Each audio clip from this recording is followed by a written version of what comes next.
आपके संस्कृत में कितना चैप्टर है? 14। संस्कृत की जो पहला बुक है उसमें कितना है? 14। क्रैश कोर्स में डिंगा हुआ है ना पहला।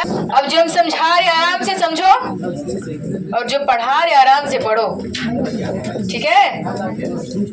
संस्कृत साहित्य लेखिका, चलिए ये आपका है संस्कृत का पाठ 4, ठीक है? सुनिए, संस्कृत साहित्य लेखिका में जो पहला लाइन है उसमें बताया गया है कि स्त्री और पुरुष दोनों एक ही सिक्के के दो पहलू हैं, ठीक है?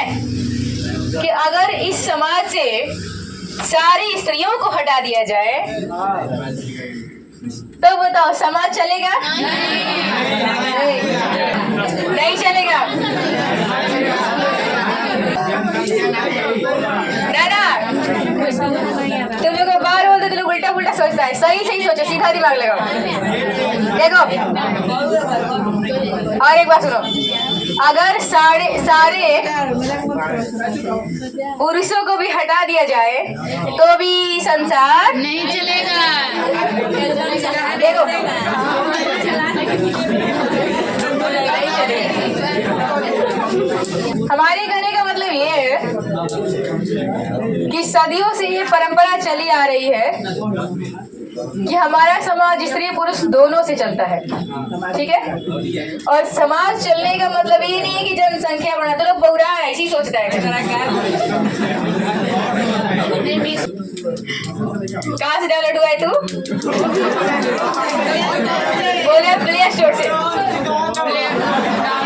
लेकिन चक्कर में पागल हो जाते हैं।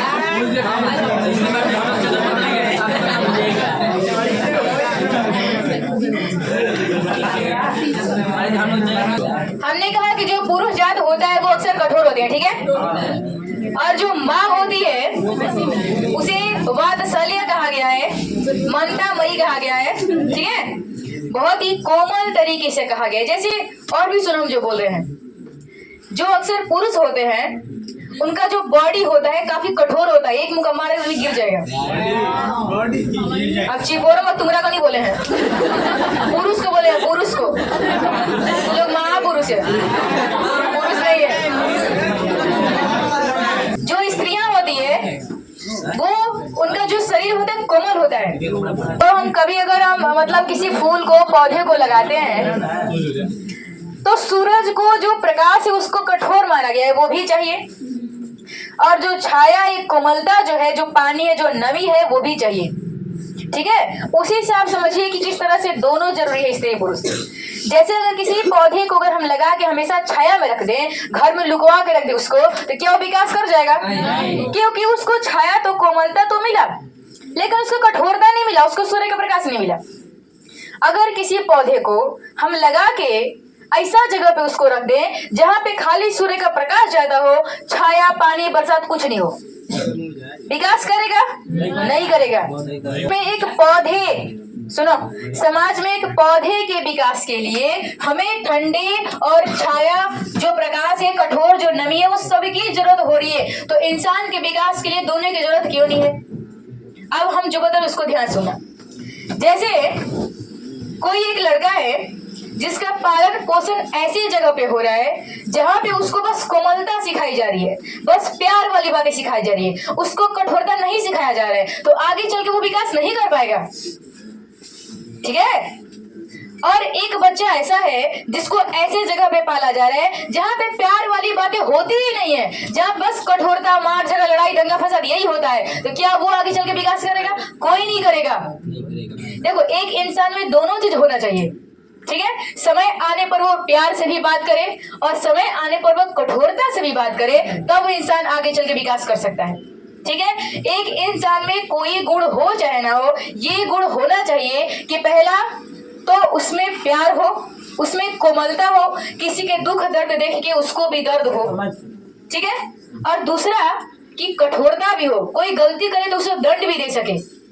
ये नहीं कि वो इतना कोमल है, कोई गलती कर दिया तो उससे खुद डरा गया, मतलब किसी भी इंसान को, किसी भी चीज को, पशु पक्षी हो, पेड़ पौधा हो, सबको विकास करने के लिए हमें इन दोनों चीजों की जरूरत पड़ती है, या कोमलता हो या कठोरता। उसी तरह से हमारे समाज को चलाने के लिए भी ये दोनों चीज बहुत ही जरूरी है। ठीक है, ताकि जब एक माता पिता एक बच्चे को पालते हैं, उसका पालन पोषण करते हैं, तो माता बड़ी प्यार से बतियाती है। अगर वो गलती काम करता है तो वो छुपा देती है। ठीक है, लेकिन जो पिता होते हैं अगर गलती काम करते पकड़ लेंगे तो लतिया देते हैं। तो बच्चा के अंदर दोनों बना हुआ है, बच्चा के अंदर दोनों ज्ञान है।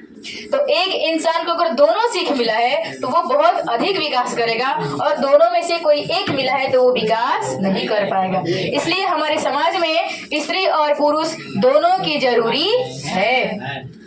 बात समझ में आया? तो हर क्षेत्र में स्त्रियां काम कर रही है। ठीक है, चाहे वो डॉक्टरी लाइन में हो या पढ़ाने वाले लाइन में हो या किसी भी क्षेत्र में जाइए, हर क्षेत्र में बराबरी का वो काम कर रही है। ठीक है, पहले क्या होता था कि पहले स्त्रियों को ये सब नहीं मिलता था। बहुत आदिकाल में चले जाइएगा, बहुत प्राचीन काल में, तो स्त्रियों को पहले पर्दा प्रथा था। पता है पर्दा प्रथा? नहीं पता है? पर्दा प्रथा मतलब कि लड़की अगर हो गई तो उसको घर के अंदर ही रहना है। ठीक है, तो बाल विवाह होता था, मतलब छोटी छोटी बच्चियों की शादी करा दिया जाता था। अगर शादी हो गया तो उसका पति है मर गया तो संगे उसको भी जलाना है जिंदा। पति मर गया ना तो लड़की को पूरा एकदम सजा धजा के एकदम पूरा दुल्हन बना के और पति के साथ बैठा दिया, मतलब दुल्हन बैठेगी और जो पति मर गया है उसका गोद उसके गोद में रहेगा और जिंदे चिता जला दिया जाएगा। अब बताओ, लड़की का हाथ गोड़ बांध दिया था और उसके आगे पीछे मतलब जो जलाया जा रहा है वहाँ पे पूरा धूमधाम नगड़ा बजाया जाता था, उसके चिल्लाने की आवाज न सुनाई दी। ये वाला सही बात। आप लोग बिरसा मुंडा के नाम सुने हैं? बिरसा मुंडा इधर है, इनका जन्म नहीं था।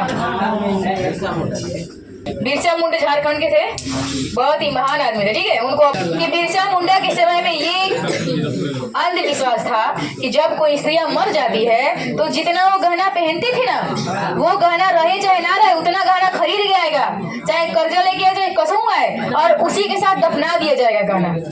अब बताओ ये कौन सा मने अच्छा काम है? ये अच्छा काम है? बिरसा मुंडा के घर में बहुत तंगी आ गया था।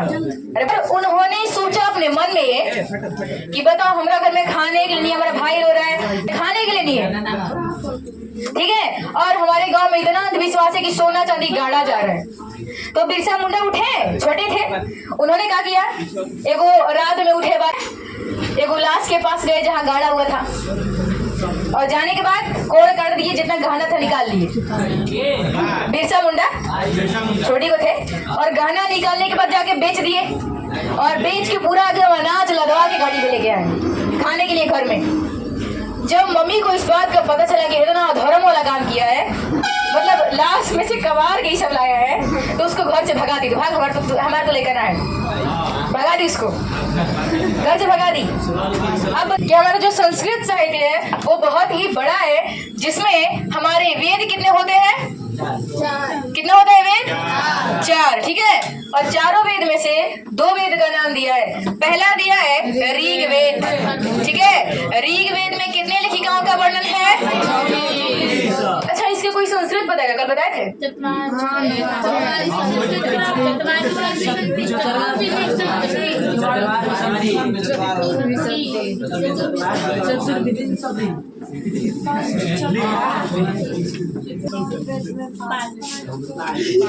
आप लोगों की शादी करनी है? कितना है? कितना है? 5। अच्छा, नाम याद है क्या? पहली के यमी, दूसरी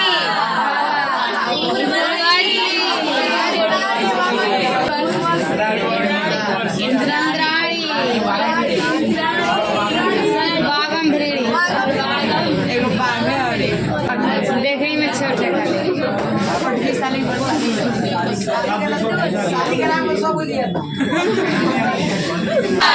हमारा समाज किन किन से मिलकर चलता है? दोनों से। ऋग्वेद में कितना लिखेगा? अथर्ववेद में? पहली? दूसरी?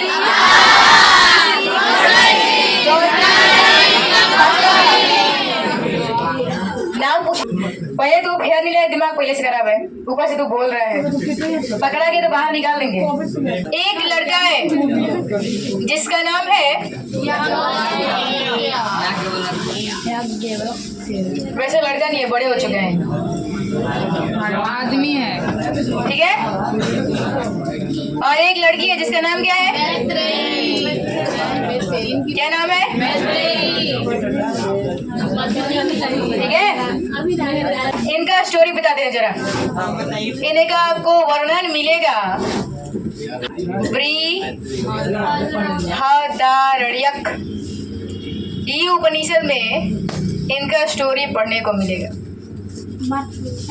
ठीक है। इसमें 5 नंबर का 6 नंबर का ऑब्जेक्टिव है। ठीक है। जो भी आपको हम बता रहे हो 5-6 ऑब्जेक्टिव इसमें क्लियर हो जाएगा, सारा पूछा हुआ है। सुनो जरा ध्यान से। याग वाले क्या थे? लड़का ही जाता है। याग वाले क्या जा रहे हैं? पता है किसके पास? इसके पास बहुत शुगर शक्कर थी। ठीक है। इसके पास जब गए ना तो कुछ मतलब बोलना चाहे। ठीक है। आप लोग को पता है कि बोलने से पहले लोग डरते हैं कि कहीं ठाप ना घूम जाए। ठीक है। तो ये बोलना चाहे, लेकिन ये इतना सुंदर थे, इतना सुंदर थे, इतना सुंदर थे ना, पता नहीं कितना सुंदर थे, पता ही नहीं है। ये इतना सुंदर थे ना कि ये आए थे इसको देखने, लेकिन ये इनको देखने लगी। क्या हो गया? नहीं टक्कर हो गया। क्या समझ में आ रहा है? ये आए थे किसको देखने, लेकिन ये किसको देखने लगी? बात पलट गया। ठीक है। ये देख रही थी, इसलिए इसका वर्णन है दार्शनिक के रूप में। किस रूप में? दार्शनिक मतलब देखते रह गई। आपसे क्वेश्चन पूछेगा कि मैत्रेयी का वर्णन किसके रूप में है? यही देख रही थी ना, यही देखने आया था, लेकिन ये देखने लगी। ठीक है। इसका वर्णन किसके रूप में है? दार्शनिक रूप में है। अब देखिए, बोलना चाहता था ये बोल पड़ी। ठीक है। अब बेचारा ये चुनहार है, जब ये बोलने लगी ना, सोच रहे चुनहार है कि भाई अब तो इसका पारी है, हम थोड़ा सा जैसे कोई मनाता है तो होता है कि और मनाए और मनाए, और मतलब चुनहाते हैं हम लोग। वही बात है, बेचारी मतलब ये पलट गई तो ये चुनहाने लगा। ठीक है। तो जब ये आए थे देखने, तो ये देखने की इतना सुंदर थे कि इनको कुछ बोलने का जरूरत ही ना पड़ा। बोली कि मैं तेरी, क्या बोली?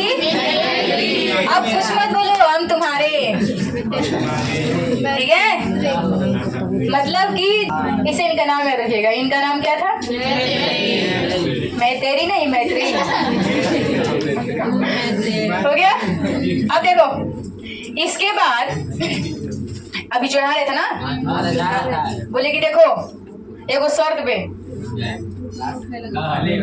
जो मैत्रेयी थी उनके पास आत्म तत्व का शिक्षा था। ठीक है। तो ये बोले कि हमें आत्म तत्व का शिक्षा दीजिए, तब आपसे हम दोस्ती करेंगे। ठीक है।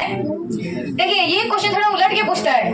कभी कभी आपसे पूछेगा कि मैत्रेयी ने याज्ञवल्क्य को किसका शिक्षा दिया था, और कभी कभी यही पूछेगा कि याज्ञवल्क्य ने मैत्रेयी को किसका शिक्षा दिया था। कुछ भी पूछे ना, आंसर आपको वही लिखना है। ठीक है। ऑप्शन में आता है एक नंबर में। तो इन्होंने कहा कि हमें आत्म तत्व की शिक्षा चाहिए। ठीक है। तो इसका शिक्षा दी इनको, किसका? आत्म तत्व का शिक्षा दी थी। ठीक है। और आत्म तत्व का शिक्षा देने के बाद ये दोनों का जो स्टोरी है वो इस उपनिषद में मिलता है।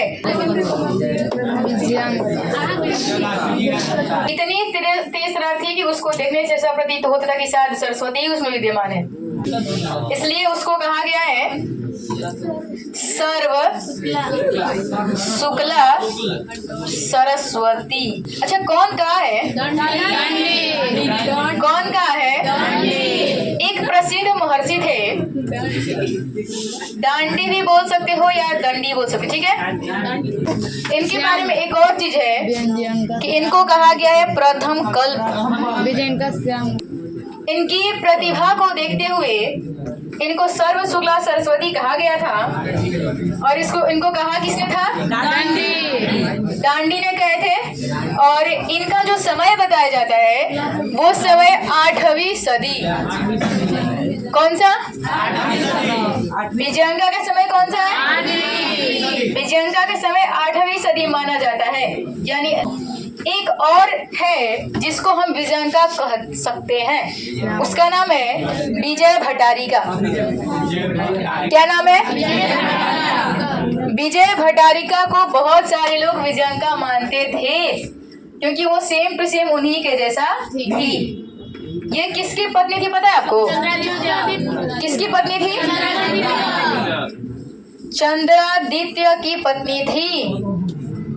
चंद्रादित्य की पत्नी थी, ठीक है। याग वल्लकी की पत्नी मैत्रेयी की पति। मैत्रेयी ने किसका शिक्षा दिया? हमारा समाज किन किन से मिलके चलता है? दोनों से। बताइए, प्रथम कल्प किसे कहा गया है? उसका समय क्या है? अच्छा, और कोई है जिसको विजयंका कहते हैं?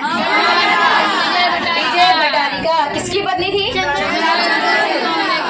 चालुक्य वंश के राजा चंद्रादित्य की पत्नी थी। बहुत सारे लोग उन्हीं को विजयंका मानते थे 8वीं सदी। बताओ कि अथर्ववेद में कितनी लेखिका है? पहला का नाम, दूसरा, तीसरी, चौथी। देखो, जन बोल नहीं रहा उसका बिया नहीं होगा। गार्गी। गार्गी के बारे में जरा समझिए। ये एक वाचक नवी थी, स्पीकर थी। किसके सभा में बैठती थी? तो जनक के सभा में बैठती थी, ठीक है। जनक की सभा में गार्गी बैठती थी और ये वाचक नवी थी। क्या थी ये? वाचक नवी माने पता है? वाचक नवी मतलब स्पीकर, बोलने वाली, ठीक है।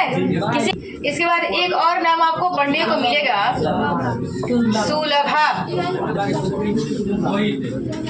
एक और नाम आपके लिए है जिसको हम बोलते हैं सुलभा, ठीक है।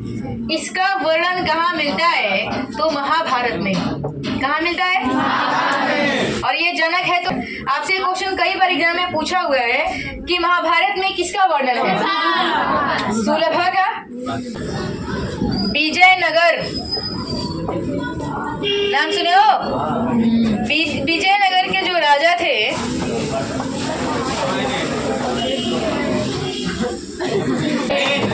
नरेश मतलब राजा हुक्म करता है, ठीक है। उनके राज्य में संस्कृत का बहुत ज्यादा प्रॉब्लम था, ठीक है। बहुत ज्यादा समस्या था। जैसे जो राजा थे वहाँ पे संस्कृत मतलब बहुत ही कमजोर था वहाँ का।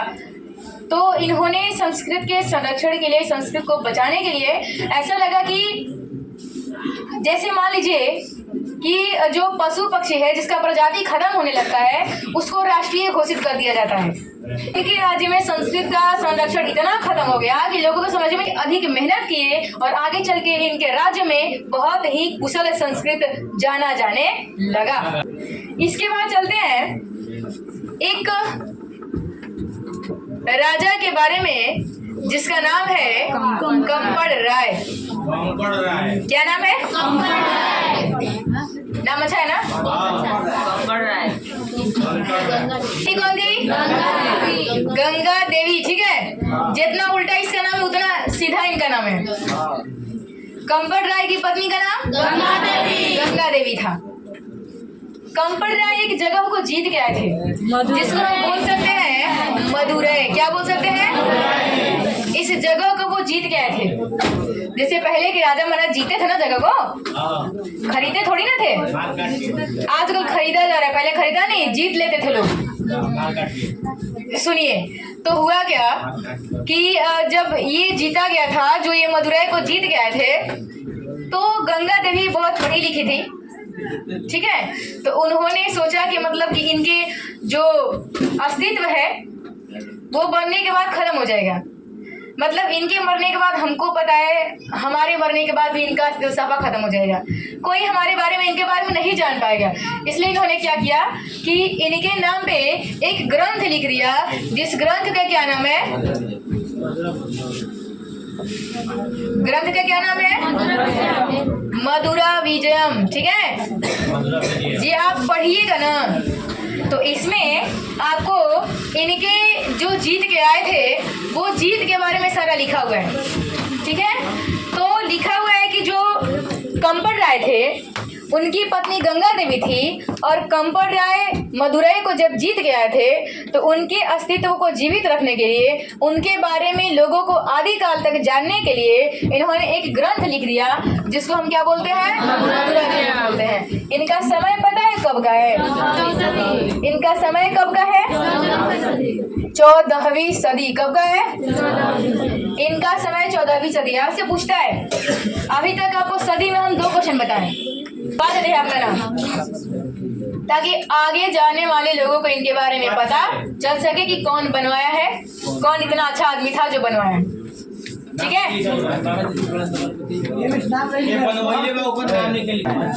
राय, क्या नाम है? एक और राजा है जो कंपड़ राय के बाद, उनकी कहानी खत्म होने के बाद एक और राजा है जिनका नाम था अच्युत राय। इनकी पत्नी का नाम क्या था पता है? तिरुमलंबा, ठीक है। अच्युत राय की पत्नी का नाम तिरुमलंबा। इनका सदी आप बता सकते हैं? 16वीं सदी। अभी तक आपको 3 सदी के बारे में हम पढ़ाए ना? बताओ, पहला जो है उसका समय 8वीं। गंगा देवी का समय, और विजयंगा का वरदाम्बिका। जितना बड़ा इनका नाम है ना, उतना बड़ा काव्य लिखा था, वरदाम्बिका परिणय। ये इनके द्वारा लिखा गया। आपकी किताब में दिया है वरदाम्बिका परिणय नामक चंपू काव्य। चंपू काव्य मतलब होता है बड़ा काव्य, बहुत बड़ा काव्य, ठीक है। तो आप बस इतना याद रखिए कि इनके द्वारा लिखा गया काव्य कौन सा है? वरदाम्बिका परिणय। इनका समय कौन सा था? 16वीं सदी, ठीक है। एक लेखिका ऐसी भी है जिनको हम आधुनिक काल की लेखिका कहते हैं। किस काल की लेखिका? आधुनिक काल की लेखिका हम इनको कहते हैं। और इन्होंने भी एक काव्य लिखा है, पता है क्यों? गंगा देवी अपने पति के काव्य मतलब अस्तित्व को जिंदा रखने के लिए, और ये पिता को, ठीक है। मतलब पढ़ लिख ली तो फायदा उठा रही थी, सब लोग लिख लिख रख दिया, हम लोग को याद करना पड़ता है। बताओ, अब बताओ कि इनके पिता के बारे में जान के हम लोग क्या करेंगे? लेकिन जानो, जब तक एग्जाम देना तब तक जानो, एग्जाम के बाद भुला जाना। चलो बताओ, इनके पिता का नाम क्या था? पिता कौन थे? शंकर पांडुरंग। देख रहा है कितना सुगर नाम है? छोटी को ना। देखिए, इनका समय दिया है कि 1890 और 1956 पकड़ लिया। 1890 से 1900, ये सारा देखो, ये जो 4 पाठ है ना, वो पूरा पठवी ऑब्जेक्टिव है। जो 4 पाठ है वो पूरा पाठ ही ऑब्जेक्टिव है, इसमें कहानी नहीं है। आपको हम कहानी बता रहे हैं भले बना के, लेकिन कहानी इसमें नहीं है, सारा ऑब्जेक्टिव है। ठीक है, तो इनके बारे में जरा समझिए। इनके पिता थे शंकर पांडुरंग पंडित, और इन्होंने अपने पिता के अस्तित्व को जिंदा रखने के लिए क्या कर दिया, काव्य लिख दिया। और कौन सा काव्य लिखा पता है? कौन से काव्य लिखे थे? शंकर रचितम काव्य लिखे थे, जिसमें इनके पिता शंकर जी के बारे में वर्णन है। ठीक है, बोल रहे पूछे देखिए, बहुत सारी इसमें लेखिकाओं का नाम दिया गया है। जैसे देखो, अगर आधुनिक काल की लेखिकाओं का नाम पूछे तो लिख सकते हैं मीरा लहरी, कथा मुक्तावली, ये सारा नाम लिख सकते हैं। इसके बाद अगर वर्तमान काल की लेखिकाओं का नाम पूछे तो लिख सकते हैं पुष्पा दीक्षित, वनमाला भवालकर, मिथिलेश कुमारी मिश्र, ये सारी वर्तमान काल की लेखिका है। ठीक है, तो ये आपका चैप्टर पूरी तरह से, ये चैप्टर में ऑब्जेक्टिव पूछ रहे हैं। ये आज आपका चैप्टर खत्म, और कल आपका टेस्ट होगा इंग्लिश का। अच्छा से पढ़ लीजिएगा, ठीक है, क्योंकि बात समझिए, आपका बता दो 1 तारीख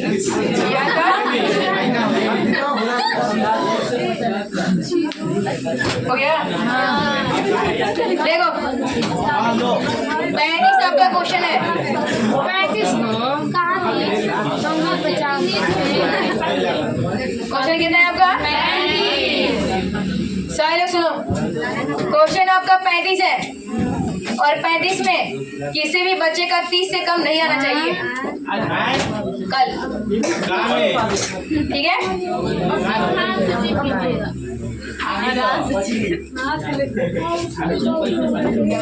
पीछे तुम लोग को नहीं लग रहा है कि तुम लोग कुछ ज्यादा ही तुमरे को बोल रहे हैं? जितना लंबा तो उतना लंबा मुंह मत चलो, उतना लंबा हाथ भी चल रहा है मेरा। प्यार से हम समझा रहे तो बकवास कर रहे हो। देखो हाँ चलो ठीक है,